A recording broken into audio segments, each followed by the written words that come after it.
இன்றைய தினமலர் செய்தியிலே நம் அண்டை நாடான பாகிஸ்தான் பயங்கரவாத அமைப்புடன் தொடர்புடைய 4 பேரை உத்தரப்பிரதேச பயங்கரவாத தடுப்பு படையினர் சமீபத்தில் கைது செய்தனர்.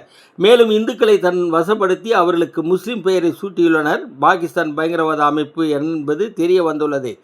அஸ்ஸாம், கேரளா, புதுச்சேரியில் நாளை ஓய்கிறது பிரச்சாரம்.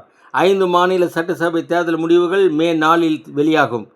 சென்னை உளவுத்துறை எச்சரிக்கை அடுத்து வடசென்னை தொகுதியில் செல்வ பெருந்தகை காங்கிரஸ் செல்வ பெருந்தகைக்கும் அமைச்சர் சேகர்பாபுக்கும் தடை விதித்துள்ளது திமுக தலைமை. வண்ணாரப்பேட்டையில் பழமையான விநாயகர் கோவில் முன் அறிவிப்பின்றி இடிக்கப்பட்டதால் பக்தர்கள் அதிர்ச்சி.